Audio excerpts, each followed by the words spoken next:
शादी के बाद लड़कियों का बोझ उनके शौहर उठाते हैं ना, और मेरी शादी का बोझ तुम्हें उठाना पड़ रहा है।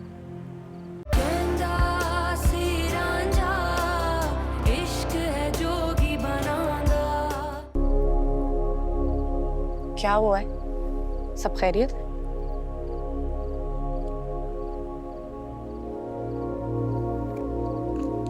ये क्या है? अगर कर बिल नहीं पे किया तो सर्जरी नहीं हो पाएगी मम्मी की। बस इतनी सी बात है, इसके लिए यहाँ परेशान बैठी हो? यहीं बैठो, मैं जमा करवा कर आती हूँ। नहीं मैंने ऑलरेडी मेरे इतना कुछ किया। Shut up. ये टाइम ये सब बातें करने का नहीं है। तुम यहीं बैठो, मैं जमा करवा कर आती हूँ। ओके? निम्रा, शादी के बाद लड़कियों का बोझ उनके शौहर उठाते हैं ना, और मेरी शादी का बोझ तुम्हें उठाना पड़ रहा है। तुम्हें याद है कि मैं कॉलेज में कितनी सेल्फ सफिशिएंट होती थी, और अब तुम्हारे बगैर एक कदम भी नहीं उठा पा रही। याद है, सब याद है। इसीलिए कर रही हूँ और अपनी खुशी से कर रही हूँ। पर तुम्हें ये याद नहीं है कि तुम्हारी अम्मी जब हमें खाना खिलाती थी तो एक निवाला तुम्हें और एक निवाला मुझे भी देती थी, और मैं तो उनके एक निवाले का कर्ज भी अदा नहीं कर रही। अमरा तुम बहुत अच्छी हो। मुझे पता है मैं बहुत अच्छी हूँ। शुक्र है तुम हंसी तो सही। वहाँ एक बात बताओ। पूछो। सफीर कहाँ है? और वो तुम्हारे साथ क्यों नहीं आया?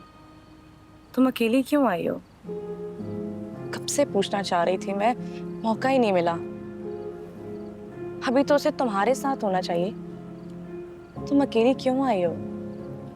सफीर के होने ना होने से कोई फर्क नहीं पड़ता है। मुझे नहीं जरूरत है उसकी। और कभी तो मुझे लगता है कि मैं उसके घर के सारे सुख अपने पास ले आई, जिसका गम उसे पूरी जिंदगी भुगतना पड़ेगा। कैसी बातें कर रही हो? Are you sure कि तुम सफीर के बारे में ये बातें कह रही हो? Yes, I'm talking about the same Safir, the biggest mistake of my life. What? ऐसा क्या हो गया है कि तुम ये सोचने लग गई हो उसके लिए? मेरा सफीर वो सफीर राय नहीं जिससे मैंने मोहब्बत की थी।